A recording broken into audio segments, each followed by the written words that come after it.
Hey guys, what's up? What's going on? And welcome back to the channel.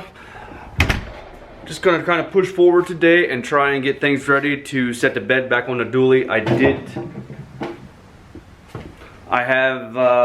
drove it to work that next day after the last video.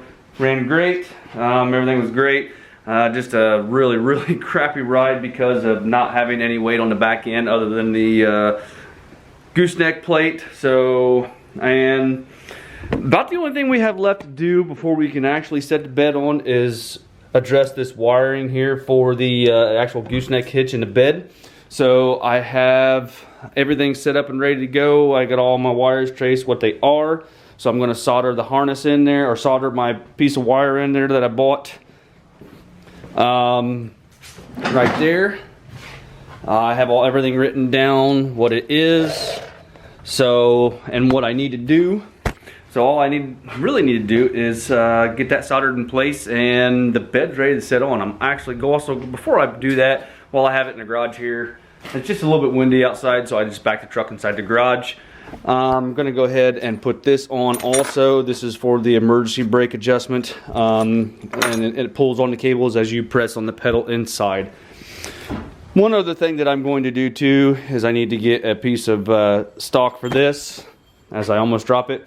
And instead of, I don't know if I said anything before or not, instead of having my hitch in there turned over, I know it's a turnover ball, but instead of having that in there all the time, I'm actually gonna get a piece of square stock, drill a hole in it for the pin that's down inside there so it can go through, and that'll be in there all the time instead of the ball. Turnover, S&W?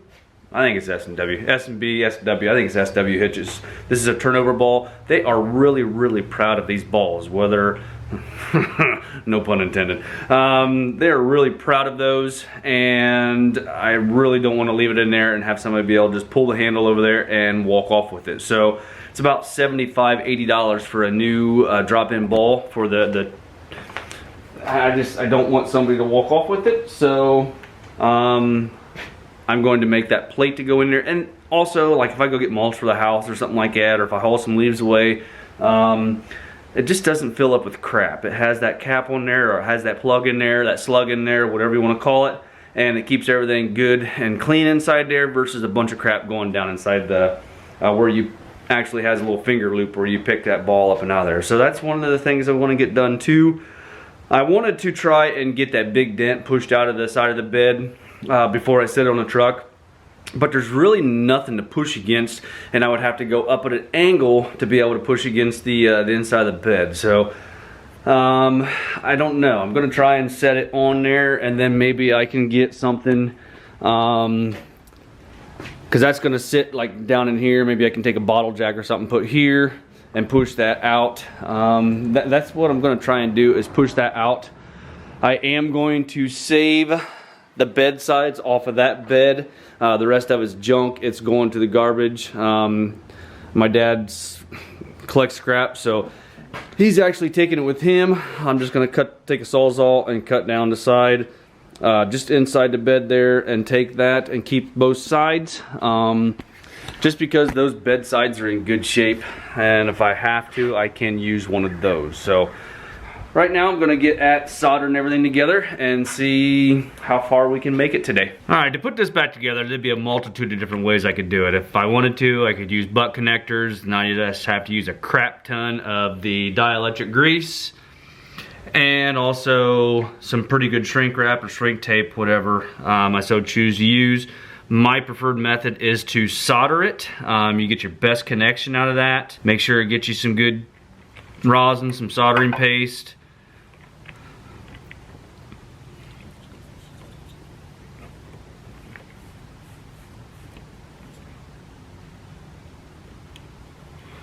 Don't forget to put your shrink tube on there, the appropriate size.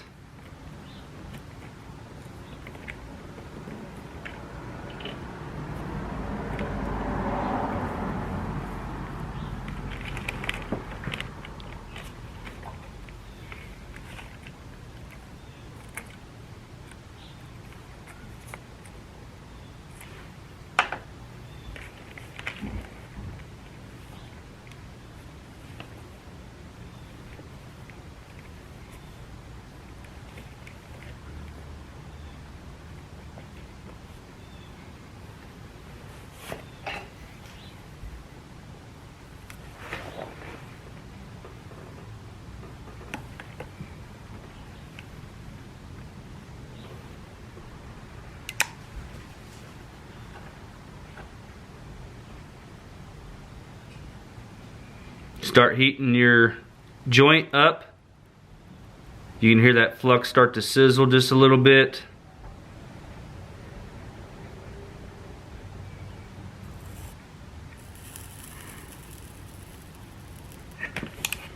Right there, that joint's soldered together and looks pretty good. Now I'll take some dielectric grease and smear all over it.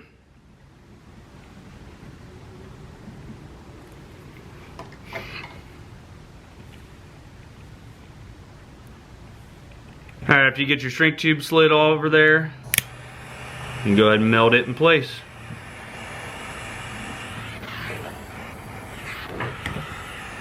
After I get all these done and put together, I probably will take and lather some dielectric grease all over this and then tape it up to, put it in the loom, whatever. I just want some extra protection since this is going to be underneath the truck, exposed to the elements of, you know, this great Ohio weather, and just a little bit added protection. But I'll go through and do the rest of these. Not sure if I'm going to do the reverse lights yet. I may just go ahead and leave those. I don't know that I've ever heard of reverse lights on a trailer, so there is provisions for it in your center plug. So right now I'm just going to continue on, get these all done, and then start working on something else. Try and get things ready to go for the bed to go back on. Alright, got everything done, all taped up. The only thing I forgot to do before I taped it up was check everything, make sure everything works, but I'm sure it will with the way those are connected together. Next thing we got to do is turn our attention to the emergency brake cables and put that in there. And then I think we're ready to put the bed on. Take that off there before it gets lost. I'll go ahead and check, make sure everything as far as the plug works, and then I think we're good to go. Alright, I thought we'd switch gears just a little bit before I do that emergency brake, set that stuff up. Just because of daylight restraints now with it getting darker earlier. I'm just waiting. I went over there and got the bed lifted up with my engine hoist, and we're actually going to go ahead and set the bed back on there right now. So we're going to do that before I do the emergency brake. While I had it up in the air, I went ahead and I used a 2x4 and actually got most of that dent out of the driver's side, so I was pretty stoked about that. But right now, just back up and see if it's high enough. Hopefully it's high enough. Right there you can see I got most of it out, like I said, with the 2x4. Obviously it's still a lot wrinkly, but I'm not too worried about that right now. I do have that other bedside off that other bed, this all was really caved in very far. I mean, pretty good, very far. Yeah. This is all broke, but I had to have another flare. Right now I got to get my lights off of there before I can back under there and set the bed down.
All right, well, there she sits.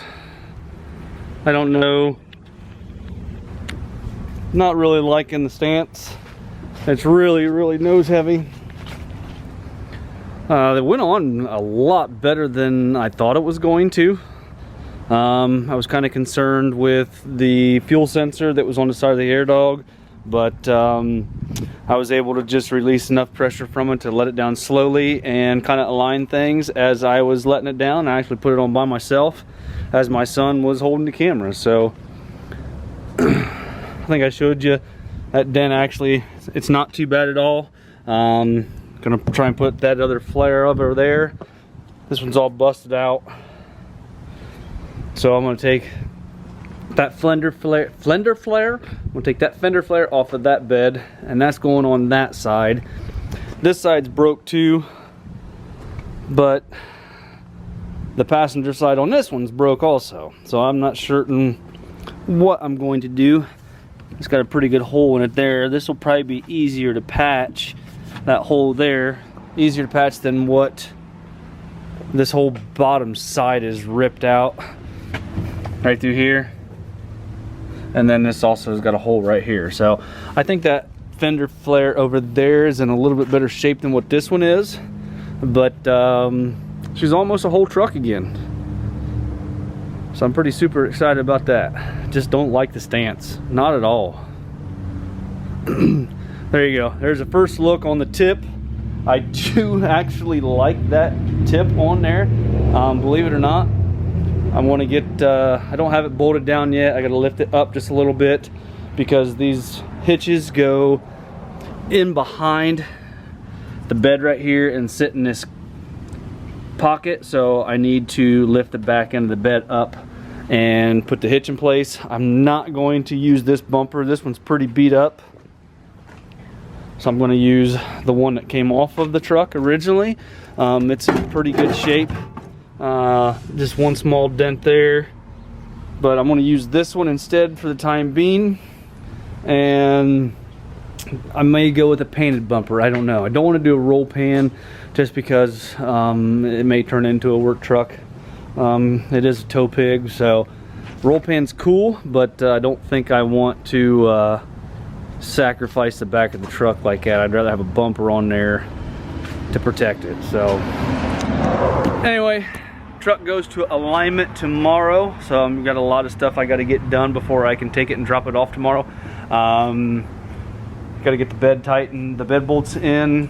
I got to tighten up the fifth wheel hitch. The gooseneck hitch. It lined up really well. I was really satisfied on how that laid in place right there. Didn't even have to move it. So I got to tighten up all those 3/4 inch bolts. Some wiring to hook up. And yeah, so there's quite a bit of work left to do to get this ready to go to alignment tomorrow to see how close I was as far as my eyeballing. The front tires are out just a little bit, but it's alright. It'll be alright. At least they have all new parts to be able to adjust it tomorrow. So anyway, guys, if you don't mind, I think I'm going to call her quits for right now and turn my attention to getting all these little small details finished up and making it so I can take this to work tomorrow morning and then drop it off at the alignment shop. So if you guys don't mind, hit that like button, give me a thumbs up, subscribe if you have not already done so, and we'll talk to you guys later on. Bye-bye.